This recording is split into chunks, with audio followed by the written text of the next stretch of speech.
Hello, everyone. Welcome to C-Suite Talks, a podcast that takes you inside some of the most interesting business and industries today, explores career success and how we can make a difference. We invite you to join us on this journey. Welcome to C-Suite Talks. I'm Diane Gubin. And I'm Beth Hilbing. And this week we are speaking with Alexandra Dumas, a Google account executive, angel investor, C-Suite board member, we love Alex, and an all-around rising star in the LA professional community. Oh, we're so happy to have you.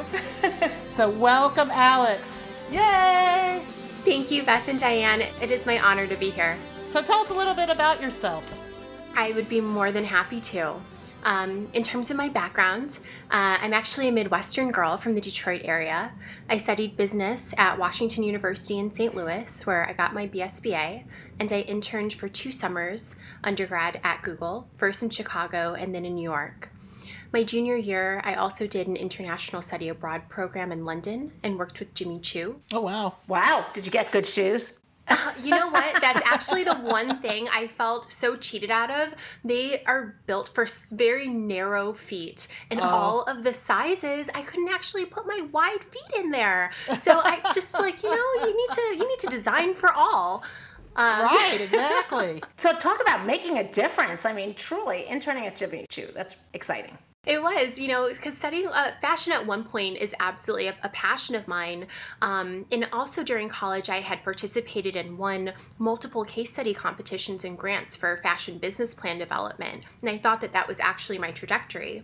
So after college, I combined my digital experience with Google and my fashion interests to do marketing strategy for Macy's.com, where I worked for 3 years before joining Google full-time. And then once I transitioned, I basically spent my time consulting with our largest retail advertising clients. And finally, I moved to LA in 2015 to support our media entertainment vertical. So I work with our theatrical studio partners, and I help them successfully promote and open their new films, which was really fun during COVID because we had to pivot the business model completely from theatrical to direct to consumer. So that was really fun. So that's a little bit about my background and what I do at Google. And then also outside of Google, as you mentioned, I'm also an angel investor and a startup advisor. I'm a member of Tech Coast Angels Los Angeles, which is one of the nation's largest angel investor cohorts in the country. And in addition to wearing both my, we'll call it Google hat and my angel wings, I've also begun consulting independently, all things go to market, digital strategy, business development, and then sit on 3 boards, Women in Tech Hollywood, the LAX Coastal Chamber of Commerce, and then closest to my heart, C-Suite. Yes. Best for last, but it is the best. Alex, to piggyback off something you said, you talked about how your marketing strategy at Google had changed during COVID. And I was curious, now that everybody went to streaming and releasing movies, streaming and everything, and they are back in the theater, but do you feel the companies will shift or they're going to have to do both? That's a wonderful question, Beth, because I think that COVID ushered in such a rate of change and transformation that was, yes, it was accelerated by COVID, but I do think that it is going to be sustained now that these old models of doing business have been tested and we have successfully pivoted away from them. So I'd say, taking a step back, when we had COVID, we had a couple of issues. We had both from a distribution issue because there was the theatrical shutdown, and then we also had a content issue because with the labor shutdowns, that also had a content shortage. And then there was just a vacuum because live events and sports, which really is so much of where the media dollars go, was just completely dark for most of the year. So what we saw, to your point, is that we saw these theatrical studios start pivoting to either direct-to-consumer distribution or new partnerships with streamers like Netflix or Amazon to license their content. And I do think that this trend is going to continue because consumers now expect greater choice on how they consume content. and this old and set kind of theatrical exhibitor partnership model, which had been in place for decades really, or is being rewritten. It was really forced. So I think that is definitely something that's being relooked. And then I also think what's really interesting too is that we are going to see a change from a content strategy standpoint. Instead of studios exclusively being the gatekeepers, we now have greater choice with more players coming into the field like Netflix, like Hulu. And so from a content standpoint, I think that there are going to be greater alliances direct with, certain producers or certain directors. And the content that we've seen itself has actually shifted.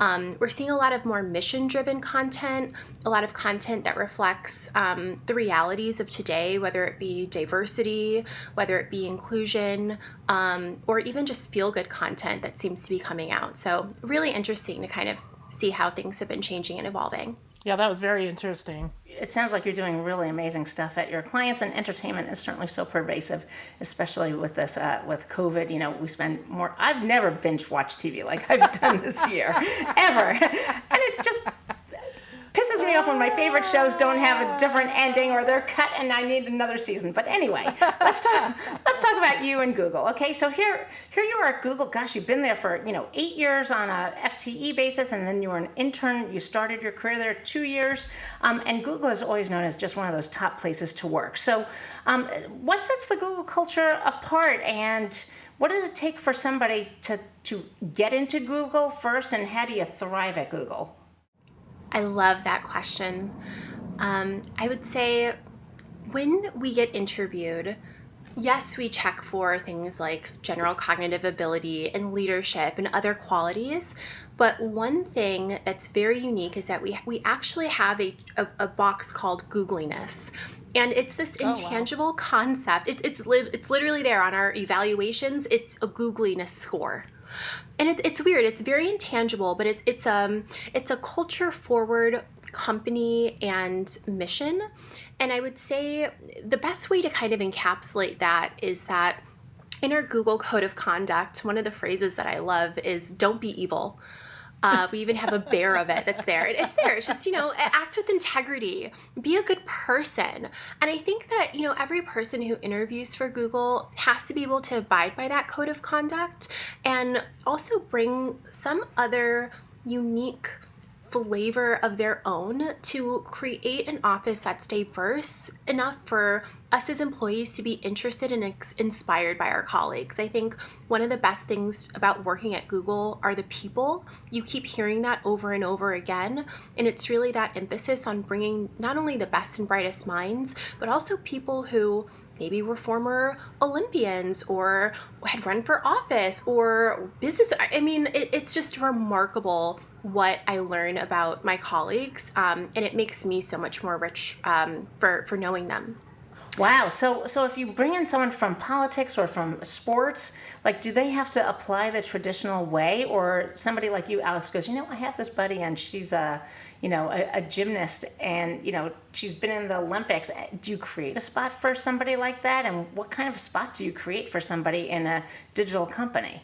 The thing that I have to say at Google is that the possibilities are endless.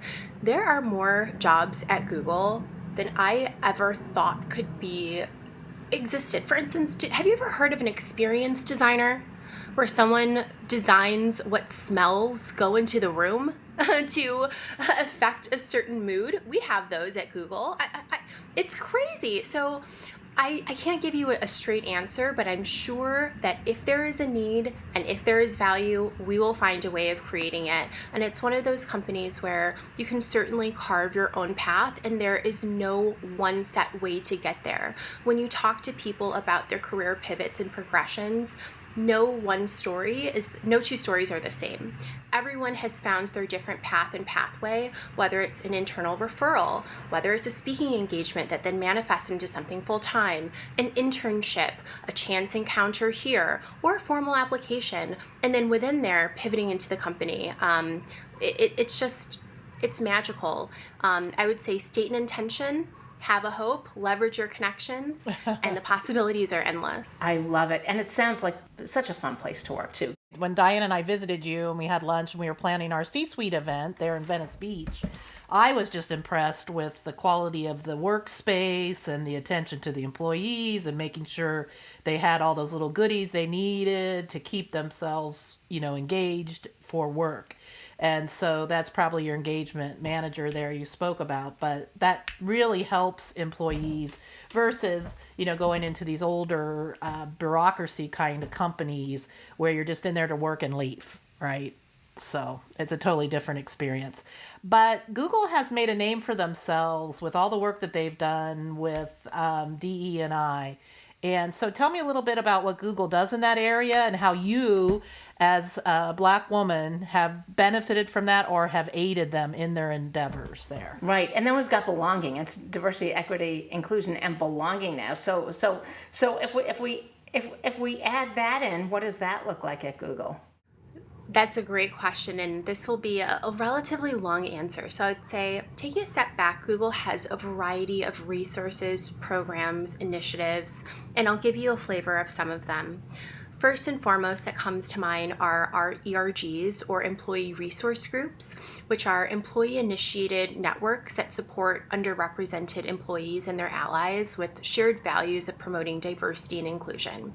So these may be the Black Googlers Network, the OLA Association, which is our Hispanic group, Indians at Google, the breadwinning women at Google, where the women are the priority, or excuse me, the breadwinners for the family.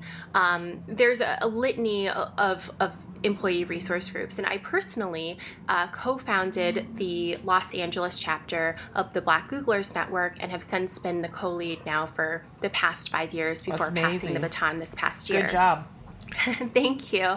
It's one of those things that's been incredibly rewarding because it really does, to your point, allow me to have a more tangible and direct influence in terms of creating that community here.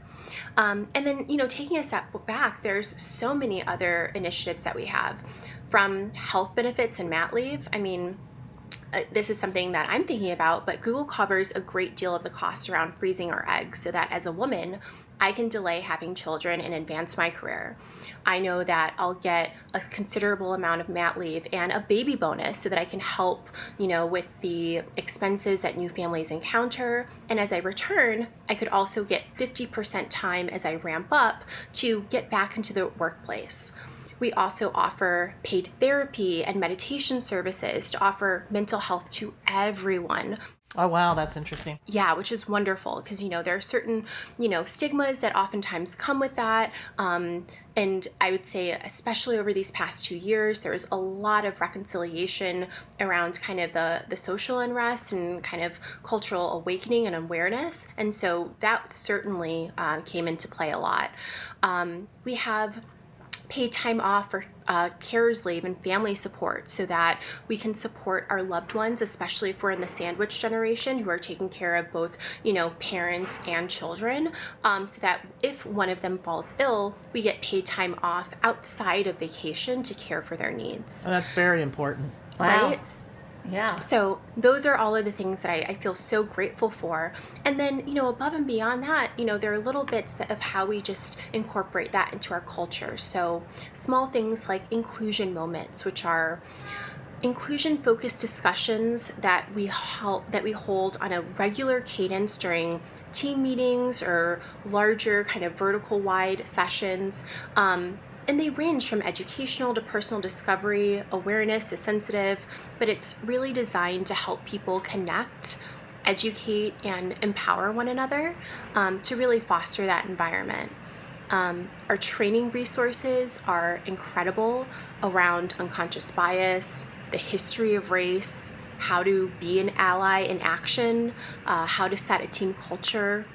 And we also have made really strong commitments from a recruitment and retention standpoint for, certain minority groups or underrepresented communities, mentorship programs. And then we also hold special spaces for these communities, like offsites where we'll invite all of our Black Plus sales Googlers together. Now, this was pre-COVID that I'm speaking, but all of these were wonderful ways in which I felt supported. Sure. Yeah. As Beth said, we want to hold an all inclusion event, but we're just going to do it at a spa. Sign me up. Sign everyone up. Yeah, everybody in their bathrobe. That'll level the playing exactly, field. exactly. So continuing this, because it sounds so inclusive, and it sounds like really Google embraces all employees, which is just so does do belonging that we just talked about. But there's an annual diversity report from Google that shows that Black females have some of the highest attrition rates of any intersection at the company. So as a Black and a female in technology, where there aren't a lot of females anyway, what may be some of the underlying challenges you and those in either Google or the larger community uniquely face that maybe others aren't aware of? This is probably my favorite question that you've asked me thus far, and thank you so much for giving me the opportunity to speak that, because no, Google's wonderful and I love working there. I wouldn't have worked there for 8 years if I didn't feel like it was a wonderful company. However, there are some challenges that we are certainly working through.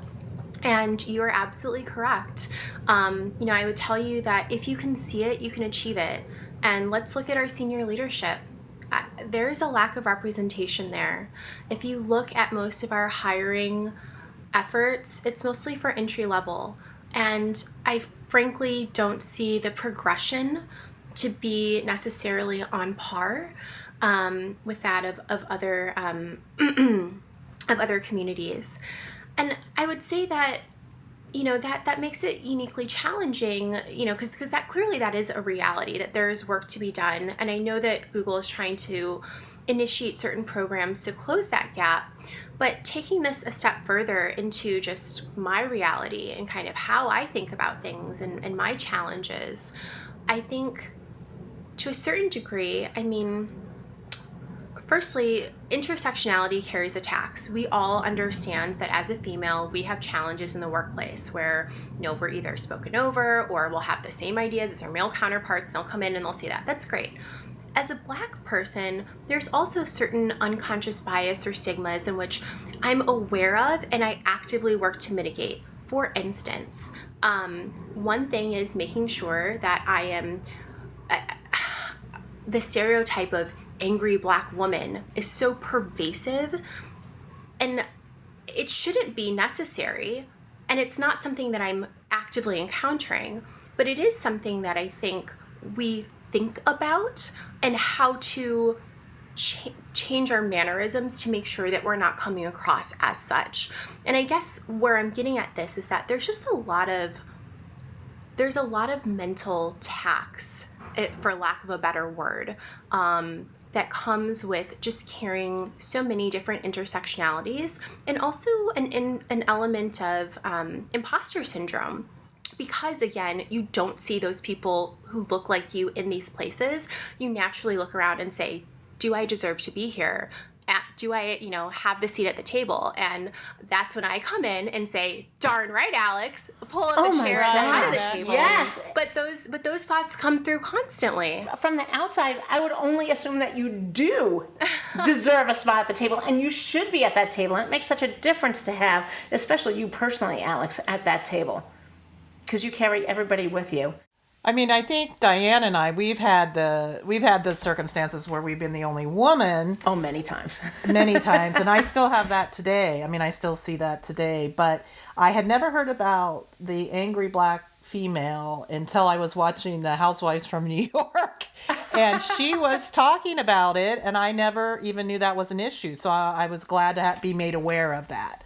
So now I'm very sensitive to that too. So that's good. Right. And you know what, Beth, one thing that you said too, it's sometimes it's our own limiting beliefs, right? You may not be aware of, so many people may not be aware of that, but it's something that we may have been raised or taught, you may be perceived as such. So in order to achieve this, you must, and so it's unlearning some of these, narratives that we either have told ourselves or have been taught by a different generation, and just unburdening ourselves with those limiting beliefs, which I think is really, really beneficial. Right. And I think a key issue here is some of the wealth inequalities. We already know within our society they exist. But then the question is, how do you even figure out that they exist in such a company as large as Google? just as an example, it could be it could be Boeing, it could be any large company. How do you know that you're paid appropriately for what you do, and how do you, and that you're not passed over for promotions or positions that you should be, promoted to? Do they show stats and statistics to you guys at Google about how many people are promoted, diversity metrics and all that? Okay. We do have those metrics, and we do see that. And I do think that it's certainly getting better. I would say, I don't know how to say it. Our annual review and the diversity report and these scores basically speak to that intangible sentiment. I mean, there's something that you can do with numbers that's quantitative, and then there's this kind of intangible, and that's where I think that sentiment falls. So yes, we are transparent. Yes, we're visible in terms of how many people were promoted, what our average salary bands are at a certain level, X, Y, and Z. But so much of that promotion is dependent on achieving certain goals or OKRs, and whether or not management has set that fairly or sponsored someone to be able to achieve that. I think that that's where some of the sentiments may be felt. Okay, gotcha. Hey, so I'm going to switch off D, E, and I, and B. And B. So your work in the startup community, and tell us a little bit about that, and then what's your long-term vision for yourself? Yeah, and how did you become an angel investor? You're right, exactly. Yeah, that sounds great. So let's see. Well, I love to learn. And I love making connections. And so naturally, I was drawn to angel investing and advising because these founders are so bright and so scrappy, and they are they're driving innovation across all sectors. And that's really where I want to be. So I felt as though really aligning myself with those businesses and finding a way to evangelize them just felt like a natural calling, and also appealed to my desire to learn and grow. And so I joined this angel investing cohort to get experience across these new industries and to make these connections. And it's been wonderful because I really enjoy working with the C-level execs on, setting their corporate strategy, or working with my fellow angels on, executing due diligence. And it allows me to have a really tangible impact and create value, not only hopefully for me and going back to the wealth, that would be a great bonus. Yeah. But also, for the wider community to bring products or ideas to market that will help, and that also will help, these business owners. Right. And all in the tech space? Because I think you're interested in healthcare, biotech, or something else too. Oh, so my investment thesis is actually more so on the consumer products and media entertainment. Although through our angel investing cohort, we source deal flow, and just naturally, I think because of the Southern California location, it's very interesting. A lot of the startups that I have seen pitches for have fallen in the kind of biotech medical area. Not 100%, but some of them, which is why at dinner the other day I was saying, hey, I don't understand any of these terms. I need someone to debrief me. So that was kind of my aside. But no, we see, pitches from everything. I'm leading due diligence right now on, one that's kind of an intermittent fasting with a kind of unique cannabinoid. Another one is a sports media AI tech. Another one is a unique, I really love it. It's a vegan leather tote bag that's insulated, almost like a Yeti. So you can kind of bring it to work like a lunchbox, or, store your breast milk if you're, mom pumping. So it's a variety of different businesses. And I just think they're so cool. I love it. That is cool. Very, very, very cool. You have a lot of life change right now. You are just working through a separation with your partner. You're looking for a new abode or home. And you're looking to continue all these different areas you have with your career at Google, and then with your entrepreneurship. So how do you balance all of that as a young emerging leader, rising star? Oh, absolutely a rising star. Yeah, how do you manage all that? Because I'm sure our other listeners would love to know. I don't know how well I'm managing it. I have my moments, and so thank you for saying that. I know I'm driven, and I have a vision for myself, my future, and I know that it's going to take work to get there. And sometimes I think, you just have to hustle through some challenging times. And right now, to your point, this certainly is a lot. And right now, I'm just trying to have compassion for myself, for those around me, and trying to take things, frankly, one day at a time. And knowing that I am working towards this North Star goal, which ultimately will be for my benefit and happiness. So I wish I could have something a little bit more prescriptive. Like I said, I was looking myself in the mirror today, and I was like, oh, you don't look so good. You just lost like 8 pounds over the past 2 weeks. I don't know. You should eat. But I'm working it out. Oh, that's good. Yeah, I was thinking I need to do what you're doing, because get rid of my double chin. But we all want 8 pounds over 2 weeks. So listen, the way you got there. I don't recommend this. Right. But we're good. So listen, let's talk about fun stuff. You spent 5 months in Hawaii. What'd you do during Hawaii? Well, you were there. Tell us what you did there. Yes, that was fun, and that is a time that I will certainly look back on. I was very fortunate to spend time there, and during that time, one of the things that I've always wanted to do was get scuba certified, and I finally had enough time to do that. So I am new basic open water certified. I can't wait to get my new certifications. But did you buy a wetsuit? Not yet. I'm going to have to, unfortunately, put that on the list after, the apartment settled. And the new furniture. But it is definitely on the radar.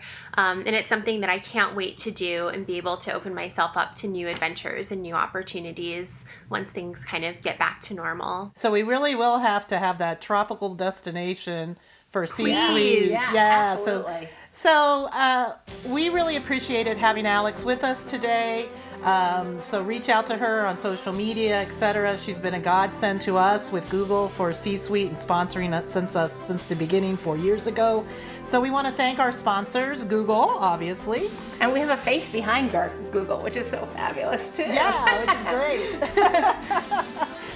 And then Converge Technology, who's an IT solutions provider, Manette, which is a huge law firm here in LA and across the country, Woodruff Sawyer Employee Benefits, and Amplified Professional Services, ran and CEO none other than Diane Gubin, the co-CEO of C-Suite, for IT consulting and search. So thank you for listening today. Yeah, thank you for listening. Hit the subscribe button on Apple, Spotify, everywhere you find your podcasts. Leave us a good review, please.